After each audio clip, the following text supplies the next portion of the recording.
Welcome to the I Want to Know podcast. I'm Josh Spector and I am your host.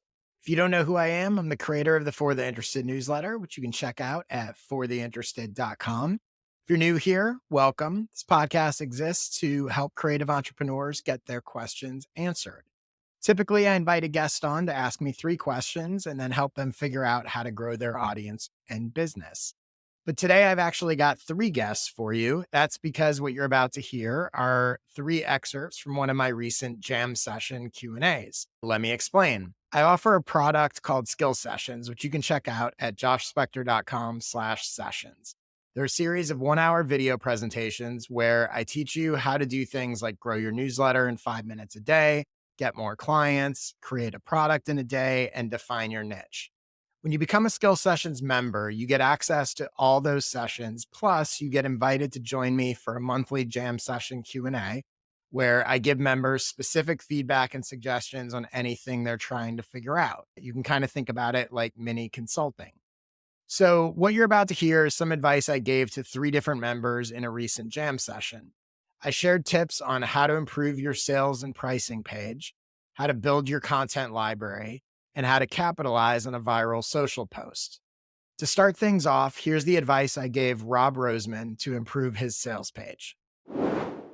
So, talk to me about or you just wanted some general feedback or? Yeah, well, on your podcast, actually, you kind of questioned why I was doing a yearly subscription, Mhm. and I realized that it wasn't good for anyone, for them because they couldn't get the value, and for me because I couldn't deliver over a year. So we've Mhm. compressed it to a 3-month thing where they're getting featured on the Instagram, getting thousands of views on their content, Mhm. and also brought on a VA who's been really good and can like one-on-one work with somebody. So tightening up the offer, but still Mhm. trying to make it like obvious where somebody says, sign me up. Yeah. Okay. So let me ask you a question. I'll give you a sort of couple. Again, we're just sort of doing this on the fly. So Yeah. take it with a grain of salt. Your target audience, I know we've talked about this a bit before, but like, do they, when you say divorce professionals, because I'm assuming you're talking about like divorce lawyers and that kind of stuff, right? Correct. Coaches, Will lawyers. they, if a divorce lawyer or somebody's happens to be seeing this and they see divorce professionals, will they know you're talking to them? By the time they get to this, I think it's implied. Like it's not like broadcast. It's like they Mhm. schedule a call, here's some more info. So yes, it could be, I guess we could say divorce lawyers, coaches, and mortgage brokers if that was a little bit tighter. It's just something to think about. Again, I don't know what they're going through it before getting to this page, but you want to make sure that they feel like you're speaking to them. And maybe it's not in the headline, but maybe you add another line somewhere that Yeah. makes it like abundantly clear, like, oh, this is for me. Yeah. The other thing is I would probably flip the order of this because I think the thing they want most is probably getting more clients. Right. So I'd probably lead with that. I also, this is real. So it's interesting, right? This gets into sort of features, benefits, whatever. This is really the thing they want, right? Get more Yeah. clients, grow their business, whatever. Growing their audience, showcasing their expertise are sort of tactics that help them do that. But the actual benefit is we're going to help you grow your business and get more clients, right? And maybe, get more for their marketing dollar or whatever. Maybe it's, reach, grow their audience. Again, if I'm a divorce lawyer, it's interesting, right? Because this is like creator speak, right? No divorce lawyer is going, I want to grow my audience. I want Right. more leads. I want to get in front of divorced people so I think you want to talk in their terms and emphasize that, right? So I would talk about, again, grow business, get clients, get leads, showcase your expertise to recently divorced people or, whatever it is, to Mhm. your ideal clients, that kind of thing. Okay. So $8.99 a month, be guests on the podcast, get 10 pieces of content, share your content. Same thing here, right? So these are not that I wouldn't include this stuff, but it's almost like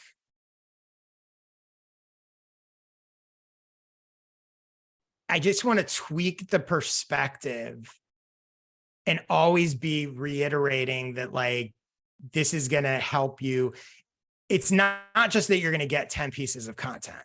It's that you're going to get 10 pieces of content tailor-made to attract recently divorced people. Right. Mhm. So it's like just constantly repeating the specificity of your audience. Right. It's not just that you'll share your content. It's that you're going to get in front of every month, you're going to reach, not just 21,000 followers, 21,000 divorced people with problems they need to solve. Right. 71, it's a bit of a stretch, but it's probably true, right? 71 million people, 71 million divorced people are watching our stuff every time. Mhm. And we can put you in front of them. You're just constantly reinforcing what they actually want, which is that connection. It's not the sort of the content, the whatever. Does that make sense? Right. Yeah, It's it's semantics, but it's just the sort of right. positioning of it, I right? like that. Again, same thing here. Like, yes, you're going to list them in your directory, but really you're going to get featured in a directory that 1,000 divorced people who are looking for help are going to check out every month.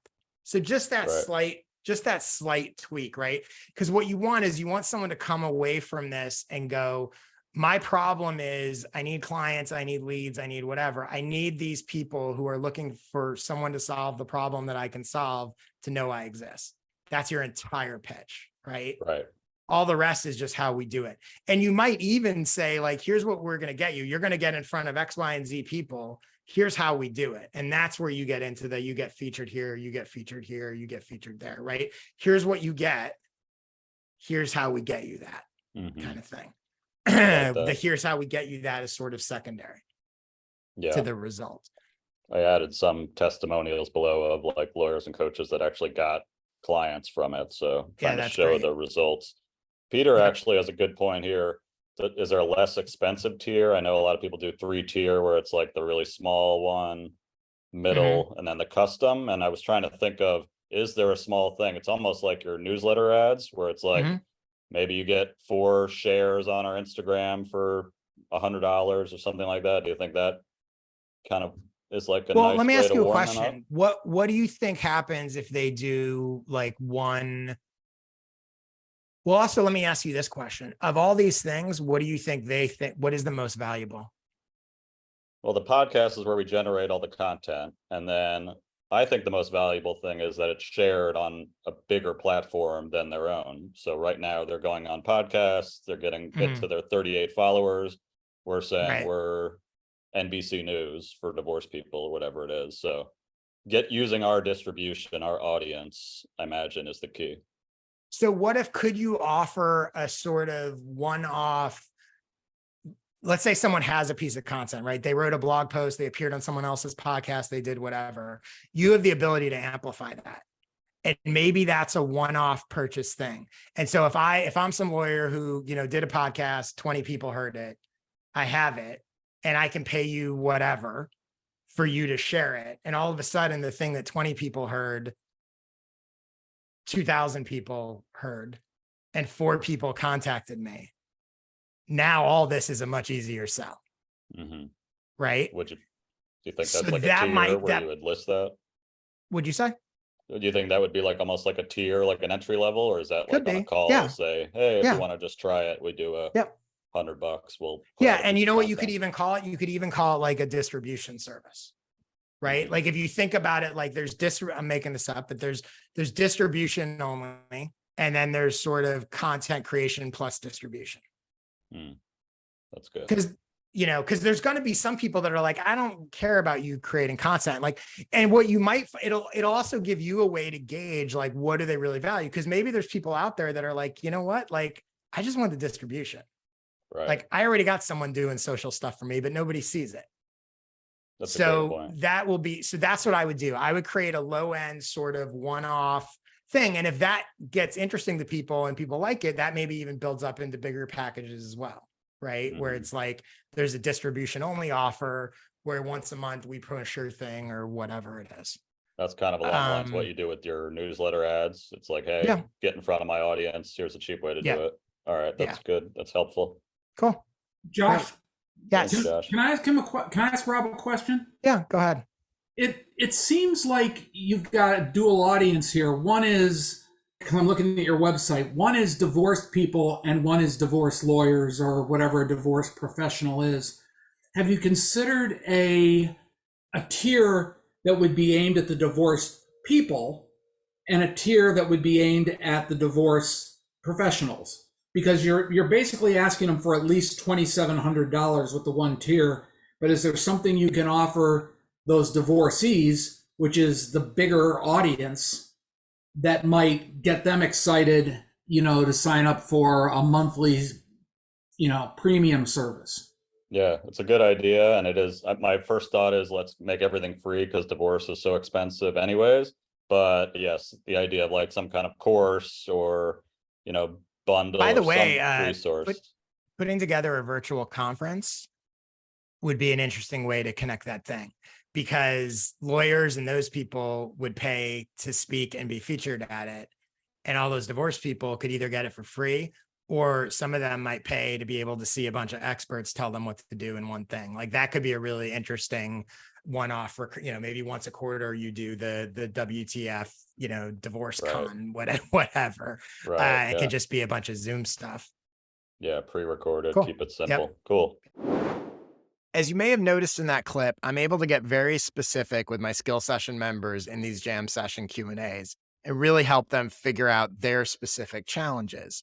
In a way, skill session members are basically able to get some free consulting from me as part of their membership. Here's another example. In the excerpt you're about to hear, the advice I gave to Richard Metcalf about how to keep track of all the content he creates and make it easily accessible so he can get more value out of it over time. Essentially, I talked to him about how I think about building a content library. Here it is. Hi. Yeah. Hi, everybody. Thanks, Josh. Yeah. So I guess my question is this balance between, I think you had the idea of this content library that I think is interesting. And I suppose I'm having difficulty with the kind of strategic plan sense of like, okay, I'm going to do this as my theme for the month, or I'm going to promote this at the end of the month. And I want to kind of write my newsletter or put social media posts out that support that theme, versus this kind of slightly ad hoc nature of some of the content I generate. Like I'm doing a podcast interview with somebody, perhaps a couple of times a week that I'm getting insights from, or could repurpose that content, or even have client conversations and I could write an article about, or a little post about that. But they don't always tie in necessarily with what I'm trying to talk about that month. So more importantly, I forget what the hell I talked about with people a month ago. So I kind of feeling generating all this content, but then I don't seem to have it at my fingertips when I perhaps want to use it 2 months down the road. So I'm just kind of struggling. How do I kind of balance this reactive with this proactive kind of content? Sure.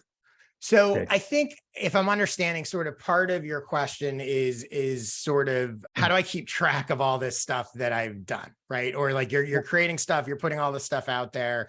If you follow me at all, I'm a big believer in reusing content, repurposing content. And in order to do that, you need to in some way sort of track it, right? So I'll give you a little bit about kind of how I do that. And it's funny because this is something that Emily and I talk about all the time. I am not very organized, to say the least. That is not my skill set. She is super organized. And so we've done a decent job of it, but it's something that we're constantly working on and experimenting with and sort of trying to crack, like, how do you organize this massive amount of stuff? So I'll show you a couple of different things and ways that we do it. But first of all, one thing I want to say is that the way I think about content in general is you're putting stuff out there, and what matters is the stuff that really clicks, not necessarily the stuff that doesn't click. So from a sort of tracking perspective, right, it's keeping track of like, oh, this really worked. And by the way, that may not be a full blog post. It might be a sentence, right? So you might be like, I put this blog post out, it did okay, but 5 different people replied to me mentioning this sentence, right? That sentence is sort of the key part, the key idea, whatever. So part of what can make this a little easier for you is understanding that I don't need to keep track of everything. I don't need to keep track of the stuff that didn't really work or the stuff that was sort of mediocre.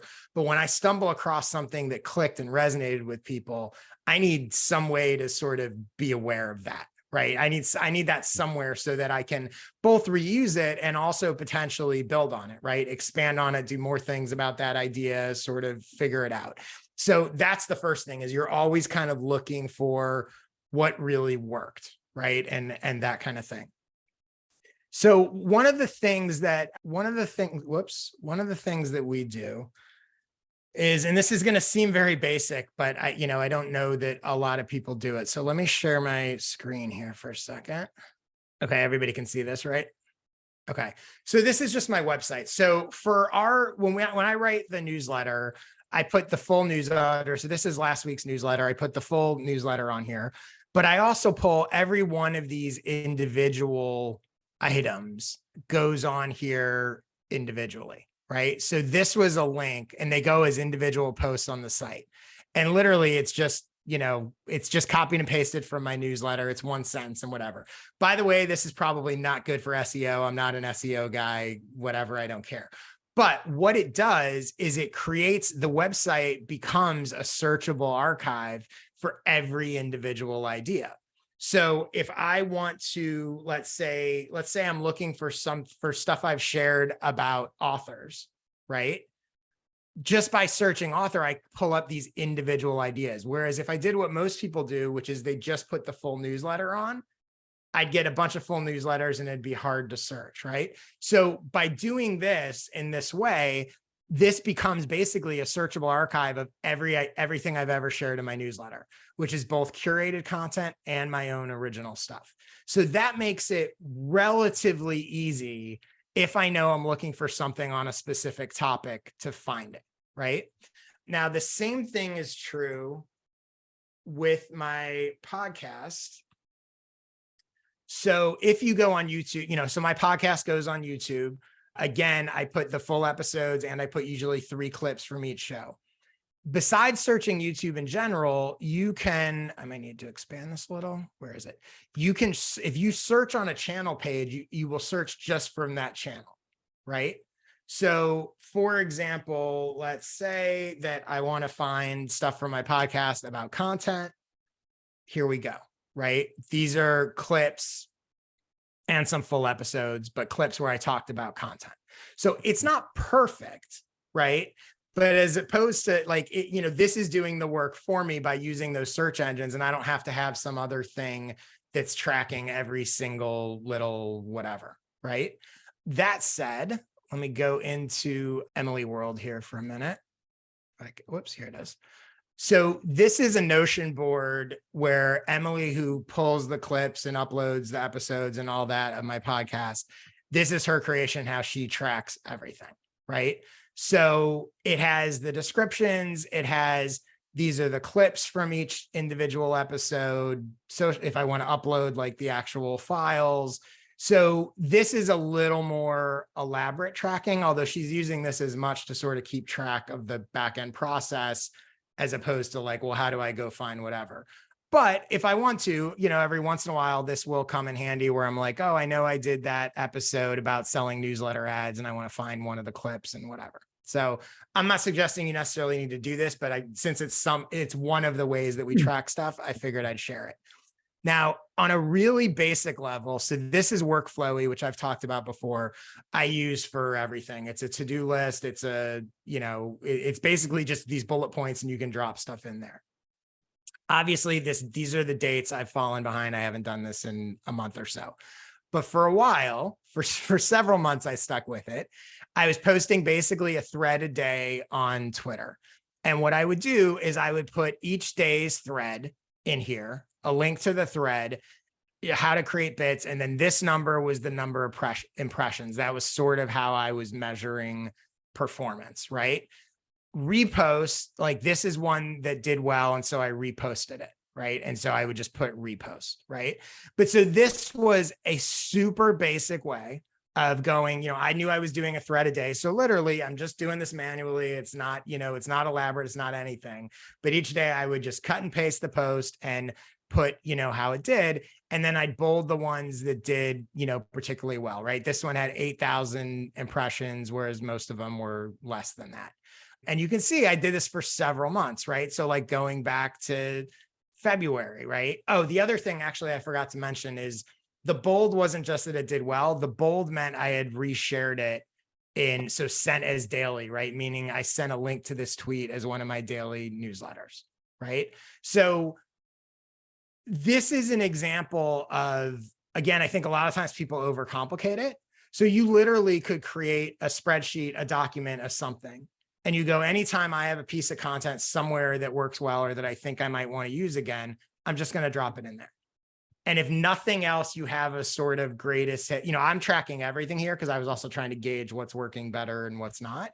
But even if you just created a basic list, a basic document, a basic something like that, you wind up with your greatest hits, right? And you can categorize it as much or as little as you want. Does that all make sense? Is that helpful? Yeah. What we're learning is you're not really creating a database of all the content centrally. You're kind of more trying to track it where it lives on Twitter or YouTube. Yeah. And again, I think with all this stuff, like there's no right or wrong way to do it, right? To me, I think what I have found the key is, and again, it's weird me talking about this since I haven't been doing it in the last month, but the reason why it lasted for 6 months is because it was very simple and easy to do. Workflow is also available on my phone. I think that's the key. Whatever system you're going to come up with to track this stuff, don't overcomplicate it. Because if you set up a system where you're like, I have to enter the URL and I have to enter 6 different categories and I have to do this or that, you're creating a lot of friction, which is going to lead it to feel like, it's going to take more time. It's going to become a task and you're going to be less likely to do it. So I would, figure out what is actually the most important to you. That's also why I said really all that really matters is tracking the hits. The other stuff doesn't really matter. If if it didn't really work, you're probably not really going to reuse it anyway. So that's a great point. Yeah, just track the 10% or 20% that actually lands. And that makes a huge, it makes a huge difference. Honestly, the reposting. So I decided just sort of randomly, I'm going to repost stuff, 3 months. So if a thread works really well, I'm going to repost that thread 3 months later. And literally I did it by date. So it was if on February 15th, this thread did well, then on whatever it is, February, March, April, May, on May 15th, I'm going to post the same one. So just trying to remove the decisions and the thinking and just going, okay, here it is. So that's my recommendation. Yeah, that's really great. Thank you. Cool. The third Jam Session excerpt I have for you today is a conversation I had with Andrew Methvin, who recently had a tweet thread go viral and was trying to figure out the best way to capitalize on it. I not only suggested what he could do and how I would approach it if I were him, but I hopefully also helped him avoid a very tempting and common mistake. Check it out. So I was actually going to DM you on Twitter yesterday, and I thought I keep messaging you about things, so I stopped myself. And then you sent the invite for the session today, so I was like, well, it was meant to be. So yeah, good time. My question is, I posted a tweet yesterday. It was a thread of my list of top 10 Chinese language podcasts that are native language but suitable for language learners at an advanced level, and that is totally suited to the audience of my newsletter, as you know, but it's a completely different thing. But it's a similar audience that would appreciate that content. Anyway, it went really viral. So it had around 50,000, I think now, impressions, hundreds of likes, maybe 200 more readers to my newsletter. And I've done this before where it was just one tweet with recommending 3 podcasts. And again, those small tweets did really well as well. So clearly I've identified something that people really want. And I'm just trying to work out the best way to capitalize on that quickly. So for example, as I said in my email, I've been wanting to do a separate short newsletter on a different just using a different platform. And I'm thinking, should I take the content I already have and just repurpose it into a really short newsletter weekly, where I just pick one podcast and recommend it, because I think it would do really well. And I think potentially the audience for that would grow much quicker than my current newsletter, which is much longer and more kind of educational based. or maybe it should be a freebie and I should just give it away as something to my audience to get them to sign up. I just don't know what to do with it. I'm wondering if you had any advice on Yeah, what you so would do. I have a few suggestions for you. So first of all, for people that don't know, describe your newsletter for people. Yeah, it's a weekly newsletter that's I take one news story each week in China and look at how it's being discussed in China in Chinese, and then I take the interesting language from that and basically share it as like a lesson format. The target reader are people that want to keep up to date with their Chinese language skills, so it's like an advanced level. They're interested in China. They want to just keep up to date with what's happening in China, but also with language as well. So it's a very niche It's called audience. Slow Chinese, right? Called Slow Chinese, yeah. Yeah. So let me ask you, the thread that went viral, besides people's interest in it, did you find that the podcasts you mentioned in it were sharing it? What do you think helped spark it? Yeah, some of them. So Okay. a lot of them aren't on Twitter, but the three that were, one of them did share it and they engaged. And also lots of people recommend other podcasts. So my list of podcasts is getting bigger and bigger with each tweet I do on it. Okay. So my first thought is this, and I think the sort of broader question here for everyone is like, you stumble across something, you're like, it's sort of associated with my niche, but it's not exactly my niche, but people really like it. Should I start this other thing? You're like, you see an opportunity there, right? Yeah. So I understand that. My initial instinct is to be very hesitant to start a second thing. Because even if there's an audience for it, so like where I would come at it is I would go, how do I use this thing that I've stumbled onto, right? That I know there's an audience here, that I know there's interest. How do I use this to grow my main thing, as opposed to how do I start this second thing, which even if it's successful is now going to sort of compete for your attention and take time. It's almost like, that second thing having some success might actually be worse for you in the long run than, because now you're splitting your time and you're trying to figure it all out. So it doesn't mean you can't, but that's instinctively like I come at it and I go, all right, how do I leverage this to help sort of grow my main thing? And so I have a few thoughts around that. So one is, people are interested in this, there is some overlap with your niche. Maybe it becomes a recurring feature in your main newsletter, right? That part of the newsletter is the podcast of the week, the whatever. Right. So very simple, but now as opposed to building two lists, those people that want the podcast, they get your newsletter as well and get the other stuff, and you're centralizing everything. Right. The other thing, if you do that, is one of the things that you've seen is, which completely makes sense, the people that you feature then share it.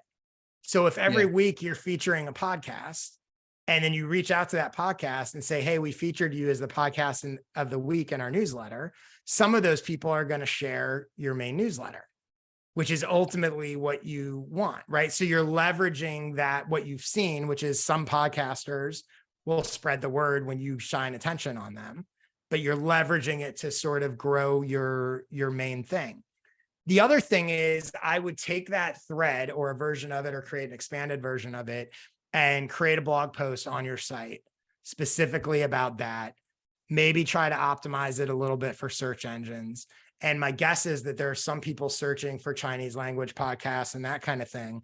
And maybe that can start driving people into your world as well. I don't know how many posts are out there, but you've seen clearly there's an interest in this, right?